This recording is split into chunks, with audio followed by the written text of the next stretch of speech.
యూపీలోని బంకే బిహారీ టెంపుల్లో ఘోర అపచారం జరిగింది. ఈ బంకే బిహారీ టెంపుల్‌నే శ్రీకృష్ణుడి బృందావనంగా కూడా పిలుస్తూ ఉంటారు. ఇక్కడ ప్రతిరోజు ఉదయం మరియు సాయంత్రం శ్రీకృష్ణుడికి భోగభాగ్యాలు అంటే ప్రసాదాన్ని సమర్పిస్తూ ఉంటారు. ఈ ప్రసాదాన్ని స్థానికంగా ఉండే స్వీట్ షాపులతో టెండర్ల ద్వారా ఈ ప్రసాదాన్ని తయారు చేయించి శ్రీకృష్ణుడికి సమర్పిస్తారు. అయితే ఇక్కడ అపచారం ఎలా జరిగింది అంటే సుప్రీంకోర్టు రీసెంట్‌గా ఈ దేవాలయానికి సంబంధించిన ఒక కమిటీని అపాయింట్మెంట్ చేసింది. ఈ కమిటీ అనేది సరిగ్గా పని చేయలేదు. దీంతో స్థానికంగా ఎవరైతే ప్రసాదాన్ని తయారు చేస్తూ ఉంటారో ఆ స్వీట్ షాప్ యజమానులకు చెల్లించాల్సిన డబ్బులను సరైన సమయంలో చెల్లించకపోవడంతో ఆ యజమానులు డిసెంబర్ 15వ తేదీన శ్రీకృష్ణుడికి తయారు చేయాల్సిన ప్రసాదాన్ని పూర్తిగా నిలిపివేశారు. దీంతో 500 ఏళ్లుగా ఎక్కడా కూడా బ్రేక్ లేకుండా నిరంతరం సమర్పిస్తూ వస్తున్న ఈ ప్రసాదం మొట్టమొదటిసారి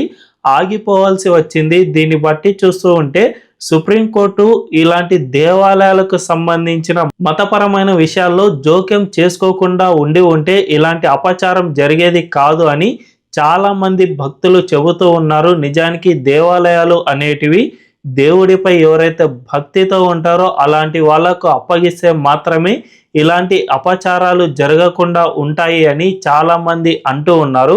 మరి దీనిపై మీ అభిప్రాయం ఏంటో కామెంట్ల రూపంలో తెలియజేయండి.